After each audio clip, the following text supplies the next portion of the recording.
salue l'invité de la séquence interview, Mathieu Hanotin, bonjour. Bonjour. Vous vous occupez donc de la campagne de Benoît Hamon. Bon, si on regarde les choses quand même, ça paraît assez simple. Il y a deux candidats. Pour qu'il y en ait qu'un, il faudrait qu'il y en ait un qui se retire et on ne voit vraiment pas lequel va accepter de le faire. Qu'est-ce qui pourrait se passer d'ici le premier tour pour que ça se produise quand même ?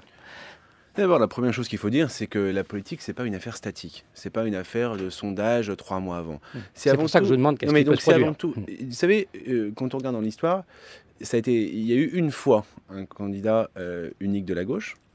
C'était en 1965, François Mitterrand en l'occurrence, qui a été une grande réussite parce que ça lui a permis de figurer au second tour face au général de Gaulle. Ça n'y a pas non plus permis de gagner. Donc, ce que je veux vous dire, c'est qu'il n'y a pas de règle absolue. Et ce qui compte, et ce que veut faire Benoît Hamon, c'est qu'il veut mettre en place une dynamique de rassemblement qui s'adresse bien sûr à tous les acteurs de la vie politique qui le souhaitent, les candidats, les partis politiques aussi, qui n'ont pas tous des candidats, mais une dynamique qui aille bien au-delà, qui soit une dynamique qui avant tout s'adresse aux citoyens pour rassembler des personnalités de la société civile comme il a déjà commencé à le faire, pour rassemblement tout simplement des citoyens qui veulent s'engager et qui veulent croire qu'il y a un autre avenir qui est possible que celui d'un affrontement entre la droite et l'extrême droite. Donc vous voulez faire la différence dans la campagne avec Jean-Luc Mélenchon et éventuellement apparaître plus dynamique que lui. Non mais je ne sais pas, mais donc, faut parler si vous préférez, clairement. C'est-à-dire que moi, je pense qu'il ne faut pas opposer les choses. C'est-à-dire que oui, si jamais nous arrivons, parce que les choses mûrissent, à ce qu'il y ait, à un moment donné, des candidatures qui se rassemblent, ça sera une très bonne chose. Est-ce qu'il faut conditionner le fait que quoi que ce soit possible à ces trucs qui ressemblent un peu à des accords d'appareil? Je ne le pense pas. Ce qui est le plus important et ce qu'attendent les Français, c'est justement un rapport à un projet de société tourné vers l'avenir. Donc c'est ce débat-là qu'on va avoir, et c'est ce débat-là qu'on aura. Jean-Luc Mélenchon voilà, il vous propose vendredi prochain, par exemple. Les questions, c'est vous pas êtes celui de la d'accord date. pour vendredi prochain? Et la question, c'est celui du débat public. Ce débat-là, avec Jean-Luc Mélenchon, vous l'avez vu, et Frédéric Seyss l'a très bien dit juste avant, il s'organise sur la place publique. Et c'est une bonne chose, parce que c'est pas un débat qui concerne qu'un truc d'appareil qui concernerait entre Benoît Hamon et Jean-Luc Mélenchon. Mais c'est un débat face à lequel tout le peuple de gauche doit être saisi, et nous, c'est tout le peuple de gauche qu'on veut prendre à témoin de ce débat qui concerne toutes les forces de gauche. On passe à 12h49 à la séquence interview. Nous recevons donc Mathieu Hanotin et interrogé par Frédéric Seyss. On va en venir, Mathieu Hanotin, à la campagne de Benoît Hamon, dont vous êtes le co-directeur. Mais d'abord, vous avez pris la parole à plusieurs reprises sur la question des relations police-population. On en parlait, vous êtes député de Seine-Saint-Denis.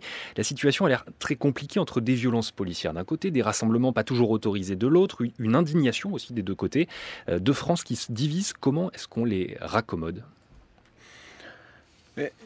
C'est un vrai sujet. Alors d'abord, la première chose que je veux dire, c'est que sur les rassemblements que vous évoquez, je ne veux surtout pas qu'on mette dans le même sac les personnes qui viennent, qui se rassemblent pour avoir une protestation qui m'apparaît légitime, un nombre limité mais aussi réel de casseurs qu'il faut dénoncer parce qu'ils font du tort à tout le monde. Comme par exemple cette nuit à Paris, par exemple, ou hier soir, précisément. Hier soir, je pense que c'est plutôt à Bobigny, parce que c'est mon prisme, c'est quoi nos Donisien, vous me pardonnerez, mais à Bobigny, il y a quelques jours, où on a eu des actes absolument scandaleux. De la part de qui ? De la part de casseurs, je n'ai pas d'autres mots, de la part de délinquants qui, y compris, ont fait prendre des risques, un risque quasiment mortel à une petite fille qui s'est retrouvée à un moment donné dans une voiture. Heureusement que un citoyen a agi et l'a sorti de là. Mais voilà, donc ça c'était la première chose que je voulais dire, c'est qu'il ne faut pas mettre complètement les choses sur le même plan et agglomérer comme quoi il y aurait deux camps.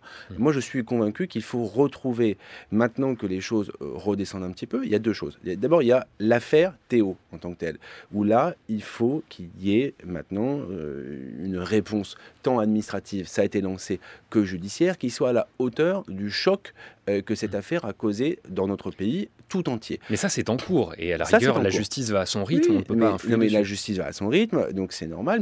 Mais c'est important de le redire. Voilà, qu'il ne faut pas que cette affaire tombe dans les oubliettes. C'est absolument choquant ce qui s'est passé. Et donc, il faut que cela soit dit, redit, et que toutes les responsabilités des uns et des autres soient mises en lumière. Ça, c'est la première des choses. Après, il y a un sujet plus global qui est celui, effectivement, des rapports dans notre pays entre la police et la population. Nous avons un impérieux devoir de travailler à des mesures qui recollent les morceaux, qui recousent le lien entre la police et la population, ou entre la police et une partie de la population. Benoît Hamon prendra des initiatives en ce sens dans les jours et semaines à venir. Dans les rangs du PS d'ailleurs, sur ces solutions, on entend beaucoup parler de la solution des récépissés de contrôle d'identité, déjà promis par François Hollande en 2012, mais on a du mal à voir quand même, dans ces cas qu'on évoque qui sont très éruptifs, ce que ça aurait changé, puisque en l'occurrence, on parle pour Adama, le cas Adama, pour le cas Théo, on parle d'interpellation qui était dans un contexte de violence. Donc un récépissé dans ce contexte-là, ça n'a globalement rien à voir, on est d'accord là-dessus? Mais c'est pour ça que je vous dis, il n'y a pas une solution. Voilà. Et celui qui vous dit il y a une solution, ce n'est pas vrai. C'est ni une caméra piéton qui réglera tous les problèmes, ni un récépissé. Caméra piéton, il faut préciser, c'est sur les policiers, sur les pour policiers, avoir leur version aussi. Ni la caméra GoPro parce que maintenant il y a un certain nombre de gens qui disent il faut qu'on s'équipe nous-mêmes de caméras GoPro pour s'auto-protéger.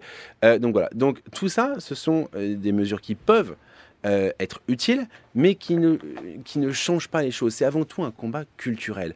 Il faut recoudre le lien de confiance entre la police et une partie de la population. C'est-à-dire qu'il faut aussi repenser les missions de la police. Qu'on ait une police qui ne soit pas qu'une police de projection, qui soit vécue comme telle, d'interpellation, mais qu'on ait aussi une police de proximité qui soit présente dans les quartiers et qui, je dirais, aussi résolve les problèmes de sécurité du quotidien de nos concitoyens, qui c'est pas toujours le cas. Alors venons-en peut-être à la campagne, Antoine, si vous êtes dans la campagne d'accord. précisément, parce que moi j'ai lu ce matin dans la presse que c'était un peu mou comme campagne. Une mini-fronde. Oui.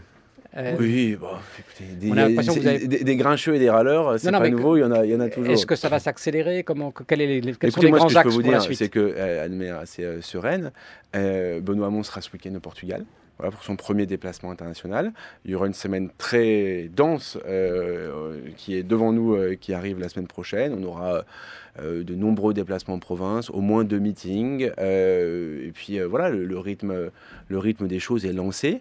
Voilà, et le déplacement au Portugal, c'est quand même quelque chose de symbolique et d'intéressant, parce que l'expérience portugaise nous intéresse. Il n'y a pas beaucoup de candidats qui font ce choix d'aller au Portugal comme premier déplacement européen. La jonction des gauches avec le Premier ministre Costa. Exactement. C'est ça. De montrer qu'il n'y a pas de fatalité à la division de la gauche, de montrer qu'il n'y a pas de fatalité à ce que la gauche soit condamnée à ne pas gouverner. Rapidement, ce matin, vous avez aussi fait des propositions pour la transparence de la vie démocratique. Vous proposez notamment qu'il y ait un casier judiciaire vierge pour se présenter à une élection. Et puis vous dévoilez aussi le patrimoine de Benoît Hamon. Et vous appelez les autres candidats à en faire de même très vite. Dans cette déclaration de ce matin qu'on a là, on apprend que Benoît Hamon est pacsé, qu'il a 46% d'un appartement de 108 mètres carrés, qu'il a un peu plus de 300 € sur un livret bancaire. Franchement, est-ce que c'est vraiment ce que... 300, c'est pas énorme, il y a plusieurs comptes. Est-ce que c'est vraiment ce que les Français attendent, honnêtement? Non, mais écoutez, on est quand même au cœur d'une affaire qui inquiète les Français, l'affaire Fillon. Donc il y a 2 éléments par rapport à ça. Il y a d'abord la question de la probité des candidats en tant que tels. Tous les candidats, s'ils deviennent présidents, ils devront faire cet exercice.